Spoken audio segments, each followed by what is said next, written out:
segunda ponta. E o maior jogador de futebol de todos os tempos, para alguns, o maior atleta do século, né? Foi o Pelé. Sempre que... Não pergunta isso pro Felipe. Não vou perguntar pro Felipe. Tá bom. Não vou perguntar pro Felipe. Mas para explicar quem foi Pelé, muito americano diz que foi o Jordan do futebol. Ok. Né? Porque ele tem a referência do Jordan. E para falar quem foi o Jordan, muita gente diz, não, foi o Pelé do basquete. Então a gente cunhou essa expressão, Pelé disso, Pelé daquilo. Não, esse cara é o Pelé de tal coisa e tal. E não tem honraria maior do que você ser chamado de Pelé de alguma coisa. O Michael Phelps, Pelé da natação, né? O Usain Bolt, Pelé do atletismo, dos 100 metros rasos, seja lá o que for. Para muita gente mesmo, o Sérgio Moro é o Pelé da justiça, ou foi, ou representa uma figura notável, né? Destacada. E como essa área não tem estatística, é muito no sentimento, né? Ou é, ou não é. Fica muito difícil você achar quem é o Pelé da justiça, quem é o Maradona da justiça, quem é o Messi da justiça, quem é o Neymar da justiça. Não existe isso, né? Tem um homem mau, figura mal, o Felipe Melo, que é o Gilmar Mendes, né? Que o pessoal fala, esse é o mais odiado. Deve ser, não sei quem é o jogador mais odiado do futebol. Quem seria? Hoje em dia é o Neymar, né? Por alguns. Neymar. Por razões tortas. Mas se a gente falar que o Gilmar Mendes é o Neymar... Não, vai criar confusão. Vai criar confusão. Talvez o Felipe Melo... Pelas canelas dos próprios adversários. Pelas caneladas, né? Exatamente. Mas, enfim, nunca existiu uma operação como a Lava Jato, nunca se combateu a corrupção do jeito que a Lava Jato combateu, nunca se viu a justiça sendo feita do jeito que aquilo, né, aconteceu, nunca. Isso nunca aconteceu na história do Brasil. Nem na época do Mensalão foi a mesma coisa. O Joaquim Barbosa era algo parecido, mas quando surge... O Sérgio Moro, o Joaquim Barbosa fica pequenininho, porque virou uma coisa de outra dimensão, né? Aplaudido em toda parte, embora o Joaquim Barbosa também fosse muito aplaudido. De toda forma, chamá-lo de Pelé é uma honra, né? Ele se chama, nossa, o Pelé e tal. Para alguns, ele é mesmo, e ele fez um trabalho incrível como juiz. Não teria havido Lava Jato sem ele. Talvez ele seja o coração da Lava Jato. Vai ter gente que vai dizer o seguinte, não, mas a Lava Jato, ela funcionou com um conjunto de coisas. Vamos falar sobre isso aqui. Mas hoje, o jornal Folha de São Paulo traz uma entrevista com o nosso Pelé da Justiça, com o Sérgio Moro. É uma boa entrevista, tem vários temas abordados. Obviamente falaram da Lava Jato. Ele faz uma avaliação da Lava Jato que eu acho razoável e pertinente. Ele diz assim, é fácil olhar retrospectivamente, não foi um trabalho fácil, as pressões foram muito grandes, é fácil olhar para trás e apontar porque não fez isso, porque não fez aquilo. Foi feito o que foi possível institucionalmente naquele momento e o resultado foi muito salutar. Nós mudamos o padrão que tínhamos de impunidade de grande corrupção, da grande corrupção, e foi isso mesmo. De fato, o que ele fez foi o possível, de fato, mudou o padrão da impunidade. Essas são as palavras do nosso Pelé da Justiça. Agora, o Pelé não foi Pelé à toa. Ninguém nunca vai saber como seria o Pelé jogando hoje. Ele tinha uma capacidade e um treinamento extraordinários, velocidade e tal. Os outros jogadores estavam num outro patamar. Se todos tivessem o treinamento que tem hoje, será que ele conseguiria se diferenciar tanto assim dos outros? Então, o Pelé era o Pelé e suas circunstâncias. Sim. O Moro era o Moro e suas circunstâncias. Havia o Dallagnol, havia o Atirador-Geral da República, que bancou isso tudo, né? Tinha entrado em 2013, então 2014... já estava, quando começa a força-tarefa da Lava Jato, está lá o nosso o atirador-geral bancando.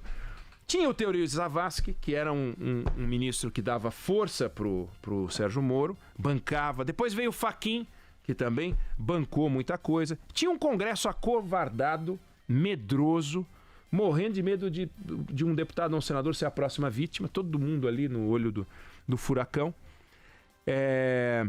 E você... tinha a opinião pública irritada, cansada com aquele governo, com aquelas figuras, desde o Mensalão, enfim, não aguentavam mais o que estava acontecendo. E o Sérgio Moro cometeu excessos na função dele, né? A gente sabe disso. Ele vazou o diálogo do Lula com a Dilma, por exemplo. Ele divulgou o diálogo do Lula com a Dilma, que não eram alvo do processo, mas que inviabilizou a ida do Lula para o Ministério da Dilma. Ele fez isso porque ele quis fazer isso, né? Levou uma dura do Teori Zavascki, que pediu desculpa, mas levou uma dura. Na véspera do primeiro turno da eleição do ano passado, ele levantou o sigilo de uma parte da delação do Antônio Odebrecht, né? Do Antônio Odebrecht, do Antônio Palocci. Antônio Odebrecht é muito bom. Que ato falho. Que ato falho. É que tem a ver, né? Expondo as entranhas do governo Lula. E com a Vaza Jato, a gente viu que o Sérgio Moro, ele orientou um lado, que é o lado da Procuradoria, e não o outro, que é o lado dos advogados. Então, ele teve lado. No ranking da imparcialidade, na análise do comportamento dele, muitos estudiosos, muitos professores, muitos juristas identificam ali um desequilíbrio a ser discutido, né? E por essas histórias todas que a gente acompanhou na Vaza Jato. Mas eu vou ficar na descrição do Pelé e seguir com a minha comparação. Se você pudesse pedir ao Pelé para nadar, ele ia ser o Phelps? Ele seria o Pelé da natação? Não sei, acho que não. Acho que não. Não sei se ele tem os atributos para poder nadar, se ele teria. Você pega e fala, não, agora você vai jogar basquete. Ele seria o Michael Jordan? Ou seja, ele seria o Pelé no basquete? Talvez fosse bom jogador, porque ele tem uma habilidade, né, destreza, mas provavelmente não seria o Pelé, de novo. Ele não seria lembrado como o grande cara do basquete. E eu digo isso porque o Sérgio Moro, que era o Pelé da Justiça, trocou de função e foi ser ministro da Justiça. Então ele saiu do futebol, foi pro basquete. O Pelé da Justiça virou o Pelé no Ministério da Justiça. Ele, na sua nova função, na sua atribuição, na sua função, ele consegue ser um personagem tão inesquecível, marcante, como ele foi na Lava Jato? Alguns vão dizer, não, mas peraí, ele ficou na Lava Jato 5 anos. Ele está 1 ano na função, é pouco. Tá bom, mas neste pouco, ele mostrou um trabalho que está à altura da biografia dele. Não significa que ele tenha que fazer isso. Ele não tem nenhum compromisso com isso. Ele foi chamado, ele está fazendo o melhor que ele pode. Mas o fato é, ele aceitou a missão e eu acho que ele tinha que aceitar a missão, ao contrário de outros que acham que ele não deveria ter ido. Ele tinha que ter ido, porque a Lava Jato ia acabar, ele ia ficar procurando o quê? Traficante de droga, contrabandista de uísque, porque ia sobrar para ele na 13ª vara, né? Aquela coisa meio sem graça, né? Ia ficar frustrado, ia chegar em casa, ia olhar para a mulher ia falar, puxa vida, mas já vivemos momentos tão emocionantes. Então ele foi viver momentos mais emocionantes no Ministério da Justiça. Eu acho que ele tinha mais aqui mesmo, né? Aí ele chega com aquela expectativa de que vai fazer do Ministério o Ministério do Sérgio Moro.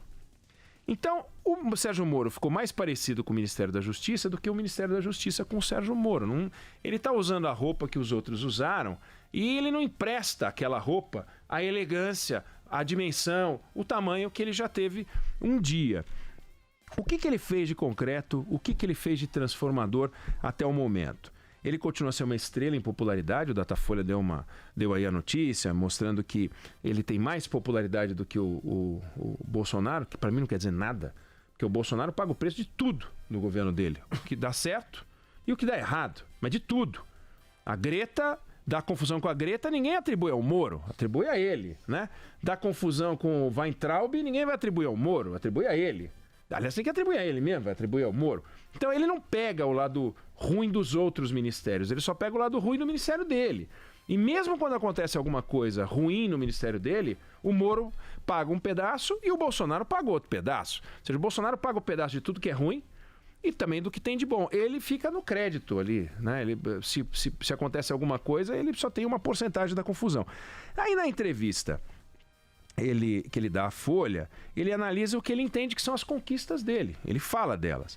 E ele diz o seguinte: estabelecemos focar no combate ao crime organizado, ao crime violento e à corrupção. Terminamos o ano com indicadores positivos. Até a última estatística, a gente teve uma diminuição de 22% dos assassinatos em relação ao período do ano passado. Não é trivial, é um mérito compartilhado com os estados. Pelo menos ele falou que é compartilhado com os estados, sugerindo que ele é o protagonista e compartilha esse mérito com os estados. Ou seja, o Moro afirma que ele tem parte na diminuição dos assassinatos do Brasil. Ou seja, tem alguma coisa esquisita, porque ele não tem nenhuma contribuição, nada enfim, a se vangloriar. Ele não pode se vangloriar desse resultado, Não tem nada a ver com ele. Só se ele tivesse desmontado o que já haviam conquistado antes da chegada dele. O Brasil atingiu um auge de matança em 2017. Em 2018 começou a cair a taxa de mortalidade.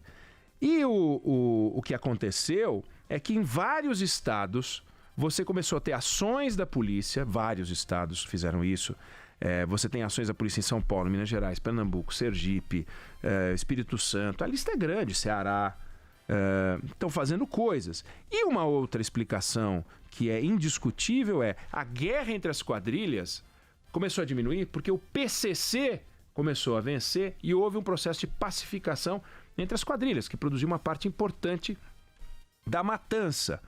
Aí chega 2018, fevereiro de 2018, o presidente Michel Temer cria o Ministério da Segurança Pública, que foi incorporado pelo Ministério da Justiça no Bolsonaro, e cria também, há 5 dias de deixar o cargo, o Plano Nacional de Segurança Pública e Defesa Social, que tinha metas para ser atingidas nos últimos 10 anos. Ou seja, não tem um mérito do Sérgio Moro ainda. Eu espero que tenha. Eu espero que a gente volte aqui e diga, olha, agora são conquistas do Sérgio Moro. O combate à criminalidade não é uma vitória até o momento que se possa atribuir ao Sérgio Moro. E ele quis compartilhar com os estados. Não, ele está se apropriando de uma vitória que é dos estados. Então ele, que foi o Pelé da Justiça, eu não sei o que ele está fazendo agora ao chamar para si uma vitória que não é dele. Que bom que ele não atrapalhou. Que bom que ele não atrapalhou. Mas até agora, o que ele apresentou de concreto foi um plano de combate ao crime. Esse plano de combate ao crime que está sendo aprovado no Congresso, ele foi desfigurado pelo Congresso. Já era um plano que não tinha a menor importância. Agora ficou um plano menos importante ainda. Sem este plano, o Sérgio Moro conseguiu fazer algo muito mais impressionante do que aquilo que se poderá fazer. Porque se você prender uma pessoa por 30 anos, ou prender uma pessoa por 40 anos, o fato é que você já prendeu. Então você já não houve a impunidade. A impunidade não se dá pelo tempo que a pessoa fica. A impunidade se dá por capturar a pessoa. E no Brasil a gente não consegue capturar a pessoa. Como não tem lei obrigando a capturar, eu até propus na semana passada que a gente tentasse aprovar uma lei proibindo a ocorrência de crimes, mas não fui bem sucedido. Acharam meio ridículo. Mas era uma lei, né, Carla? A gente falou, uma lei com um artigo só. Fica proibida a ocorrência, né? A prática de crimes no Brasil. Crimes. Você não estava aqui, né, Felipe? Não, mas eu concordo. Eu voto com o relator. E aí, 2 artigos. O primeiro fica proibida a ocorrência, né, a prática de crimes no Brasil. Ok. E prevê uma punição. Em caso de punição, você vai no Código Penal e pune a pessoa. Segundo o Código Penal. Ia ser bacana. E daí você revoga as suas disposições ao contrário. Um texto sucinto, maravilhoso. A gente precisa de leis mais curtas. Enfim, ele sempre vai ser lembrado como o Pelé da Justiça. Posição mais do que justa. Mas como ministro da Justiça, ele ainda tem muito a fazer para provar que o Pelé de um esporte também pode ser o Pelé do outro. Tomara que ele consiga. O Pelé nunca foi fazer isso, sempre jogou futebol. Ele foi trocar. Então vamos ver se ele consegue entregar. Na entrevista, ele se apropria de um dado que não é dele, isso não é legal. Já começou fazendo falta, já leva o primeiro cartão amarelo. Mas e se o Pelé tentasse ser o Pelé da MPB? Vamos ouvir. É o Santos. O Santos é o novo campeão. Sai do dedo do alvinegro praiano. Campeão absoluto desse ano. Que bom que ele foi. Obrigado. Que bom que ele já era consagrado, né? Quando ele fez. Já pensou se ele falasse, eu quero ser calor e a partir daí ter uma chance no time do Santos?